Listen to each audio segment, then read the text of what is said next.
Shalom saudara-saudara yang terkasih, yang diberkati Tuhan dan dikasihi Tuhan. Hari ini mari saya mengajak saudara sekalian untuk menggali, mempelajari firman Tuhan agar kita mendapatkan kekuatan, penghiburan, semangat, dan dipulihkan di dalam segala beban kehidupan yang menimpa kita, yang begitu kuat menekan kehidupan kita. Hari ini kita akan melihat dari Matius 11 ayat 28, satu ayat yang sangat terkenal, menjadi favorit bagi kebanyakan orang percaya. Saya beri judul Datang pada Juru Selamat. Ini adalah seri khotbah penginjilan dan kiranya kita makin dikuatkan untuk menjadi pelaku-pelaku firman yang hidup. Matius 11 ayat 28. Marilah kepadaku semua yang letih lesu dan berbeban berat. Aku akan memberi kelegaan kepadamu. Saudara-saudara, saat kita mengalami beban yang begitu berat, pertama kali kita akan datang kepada siapa? Apakah orang pintar, apakah psikolog, apakah teman, sahabat, saudara, atau siapa? Harus senantiasa diingat bahwa Tuhan yang kita sembah adalah yang mempunyai segalanya. Bahkan Dia tahu persis apa yang kita rasakan, kejadian yang menimpa kita, baik itu yang suka maupun duka, yang senang maupun susah. Tuhan tahu semua. Jadi sekali lagi, mengapa kita harus datang pada dukun, orang pintar, psikolog, atau sahabat sekalipun yang bisa mungkin suatu saat akan membocorkan permasalahan kita itu dan malah membuat kita akan dipermalukan. Mari kita mengakui dan kuatkan hati kita bahwa pertolongan kita adalah datang dari Tuhan, pencipta langit dan bumi, yang tak pernah meninggalkan pekerjaan tangannya dan yang kasih setianya kekal selama-lamanya. Ini adalah bentuk pengakuan kita secara pribadi bahwa seluruh hidup kita ada di dalam genggaman tangan Tuhan, ada di dalam pemeliharaan tangan Tuhan, ada di dalam perlindungan Tuhan. Dan itu dengan pengertian dan iman yang tertuju pada Tuhan, seharusnya tidak perlu kita takut ataupun cemas ataupun khawatir menghadapi semua beban hidup ini. Di saat suka, mengalami senang, mengalami kebahagiaan, orang sering lupa Tuhan, bahkan mengabaikannya. Saya masih kaya, kuat, punya jabatan, terkenal, sehat, dan sebagainya. Orang yang berbeban berat, baik karena masalah maupun dosa yang telah diperbuat, butuh belas kasihan Tuhan, butuh solusi, dan butuh jalan keluar. Yang pertama kali mari kita lihat ya, ini adalah berupa suatu undangan. Kata marilah adalah undangan yang lembut dari Tuhan, yang harus kita respon secepatnya, tidak disia-siakan.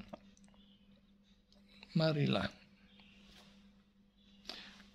Kalau undangan kawinan saudara bisa usahakan untuk sebisa mungkin datang, mengapa untuk undangan yang bernilai kekekalan kita sia-siakan? Di situ dikatakan dengan ramah. Sekarang Tuhan mengundang kepada dirinya sendiri orang-orang yang Dia akui cocok untuk menjadi murid-muridnya. Artinya kalau pada hari ini saudara mendengarkan undangan itu melalui pemberitaan firman Tuhan, maka itu bukan kebetulan. Harus kita respon, datang segera dalam pertobatan kepada Tuhan. Jadi kerangka pikiran kita harus kita letakkan pada pertobatan. Harus senantiasa rindu untuk bertemu dengan Tuhan. Kemudian di situ dikatakan semua ya, yang diundang itu semua. tanpa terkecuali. Semua orang yang mempunyai beban pribadinya sendiri-sendiri, paling tidak terhadap dosa dan pelanggaran yang ia ketahui sendiri.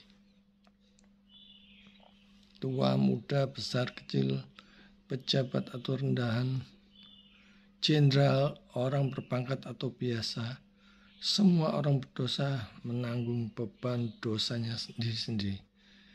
Jadi, kalau saudara meresponi panggilan Tuhan, dan tentu saja itu adalah karya Roh Kudus, maka saudara termasuk orang-orang pilihan Tuhan. Termasuk orang-orang yang sudah ditentukan Tuhan untuk dipilih dan diselamatkan. Maka berbahagialah dan jangan disia-siakan.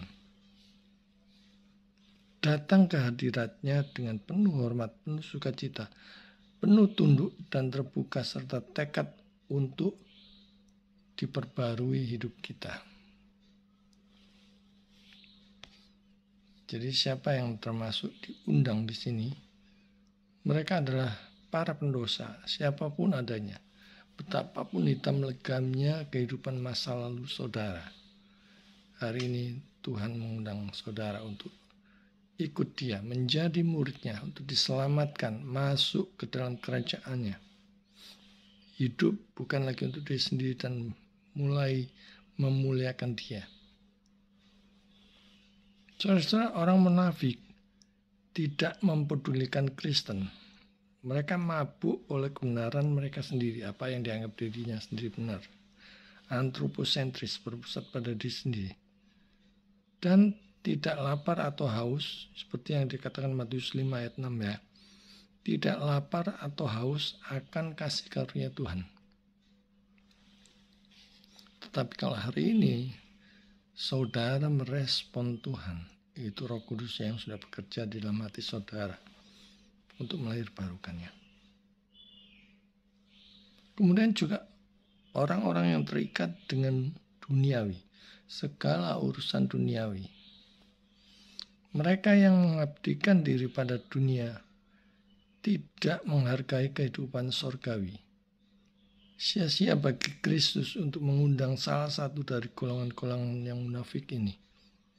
Karena itu ia berpaling kepada yang celaka dan menderita, yang sadar akan dosa-dosanya, yang sungguh-sungguh merasakan butuh juru selamat.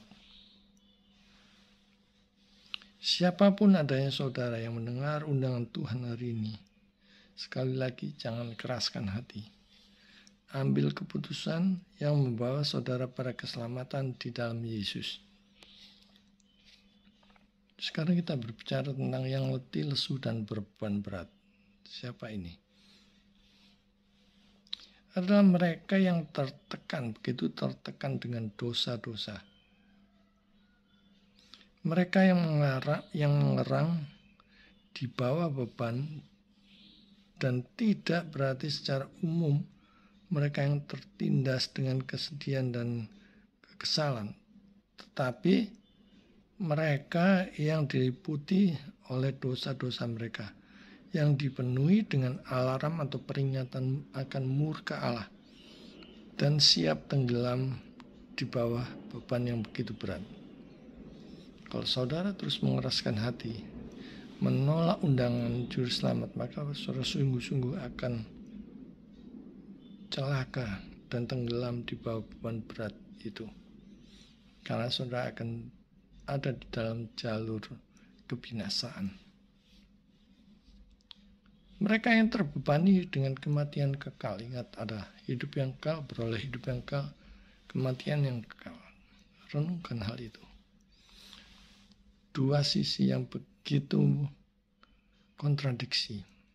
Satu sisi mengerikan, satu sisi betapa sukacitanya kita jika kita masuk dalam kerajaannya sebagai orang-orang yang dipilih oleh Tuhan.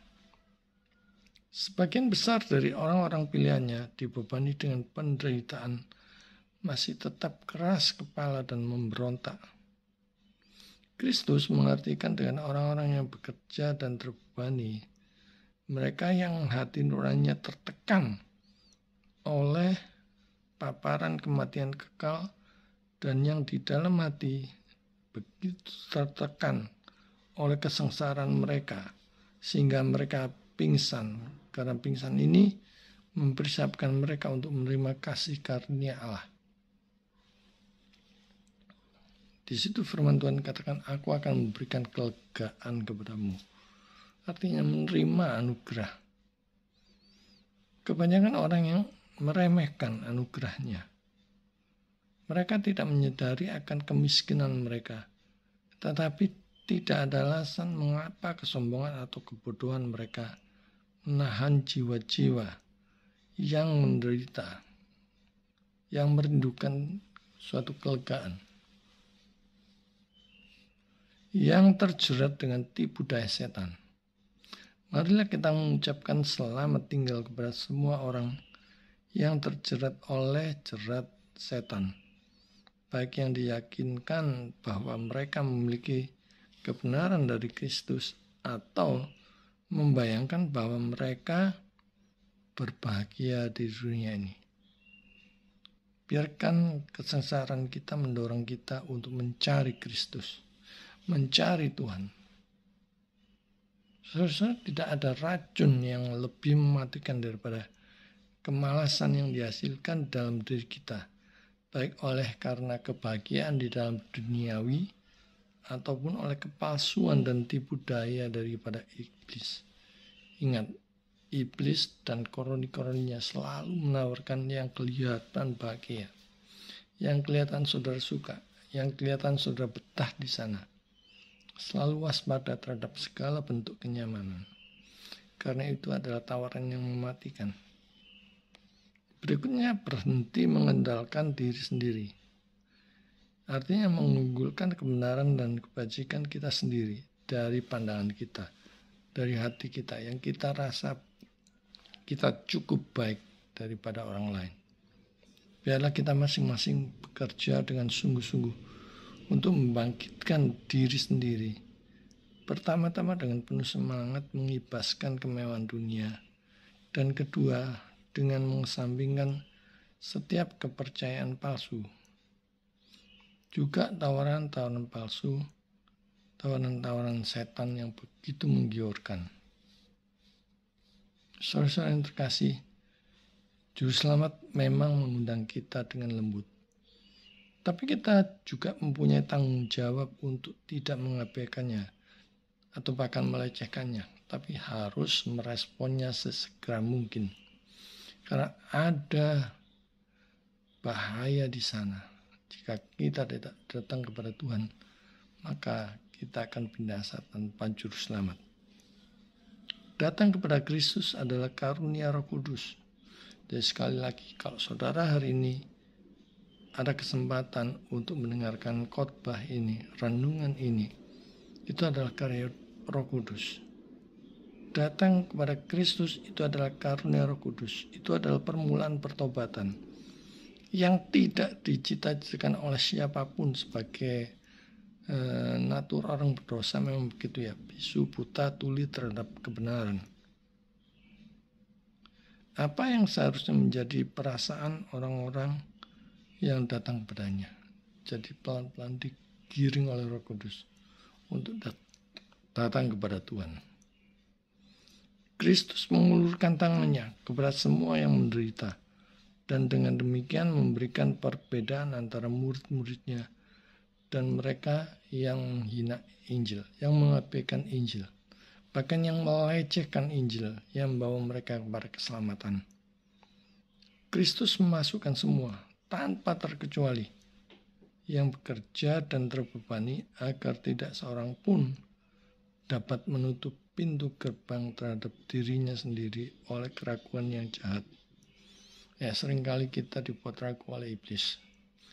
Ini orang berdosa, tidak layak datang kepada Tuhan, dan sebagainya. Itu adalah tipu daya iblis. Bahwa Tuhan menerima kita apa adanya. Bahkan Dia sanggup mengubahnya menjadi pribadi yang benar-benar baru untuk kemuliaannya.